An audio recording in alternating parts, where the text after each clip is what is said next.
যুদ্ধের ঘন্টা বেজে গেছে জানেন তো, মানে এই আজকের থেকে যে টি-20 ওয়ার্ল্ড কাপ শুরু হয়ে যাচ্ছে, এক প্রকার এটা তো একটা বিশ্বযুদ্ধ, তাই নয় কি?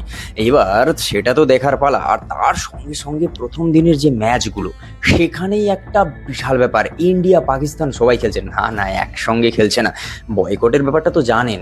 এবার তারপরে গ্রুপ এ, গ্রুপ বি, এখন গ্রুপ খেলাগুলো চলছে, ঠিক আছে। এবার সব থেকে বড় বিষয় হচ্ছে কার সঙ্গে পরে কি খেলা পড়বে, বা কে কার সঙ্গে খেলবে কি খেলবে না সেটা পরের কথা। আজকের প্রথম দিনে কে কার মুখোমুখি হচ্ছে সেটাই জানার বিষয়। সকাল 11টায় পাকিস্তান খেলবে নেদারল্যান্ডের বিরুদ্ধে, সেটা হচ্ছে শ্রীলঙ্কাতে।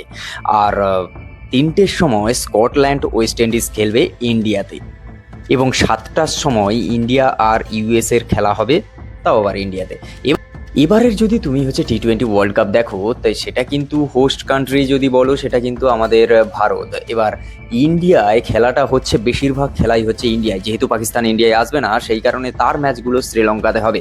এবং যেটা হচ্ছে ইন্ডিয়ার সঙ্গে পাকিস্তানের পড়েছে, সেটা কিন্তু ইন্ডিয়াকে খেলতে যেতে হবে শ্রীলঙ্কাতে। খেলবে না খেলবে সেটা পরের বিষয়, কিন্তু এটা আপাতত রুটিন। হ্যাঁ, বাংলাদেশ যে বেরিয়ে গেছে টিম থেকে, মানে পুরো স্কোয়াড থেকে, আমাদের ওয়ার্ল্ড কাপের যত টিম আছে তার মধ্যে যে লিস্টে আর বাংলাদেশের নাম নেই সেটা সবার জানা। বয়কট খেলা কারোর বিরুদ্ধে করা আর একেবারে পুরো ওয়ার্ল্ড কাপের বিরুদ্ধে করা, সেটা বাংলাদেশের কাছ থেকে শেখা উচিত।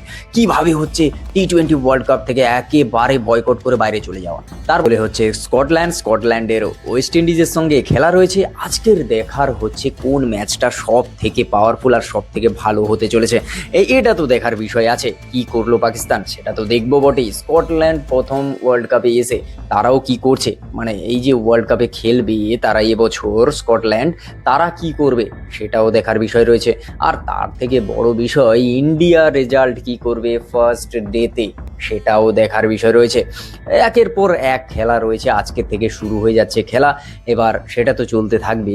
ওয়ার্ল্ড কাপ কে পাবে সেটা তো একটা বড় প্রশ্ন চিহ্ন, খেলার ওপর ডিপেন্ড করছে। তো অবশ্যই তোমরা কোন ম্যাচ দেখতে বেশি এক্সাইটেড অবশ্যই কমেন্ট করে জানাও। আর তার সঙ্গে সঙ্গে তুমি যদি ফেসবুক থেকে দেখে থাকো, পেজটাকে ফলো করো, বন্ধুদের সঙ্গে শেয়ার করো। খেলা নিয়ে সব রিলেটেড কথা এই চ্যানেলে হয়, তো সাবস্ক্রাইব করে রাখো।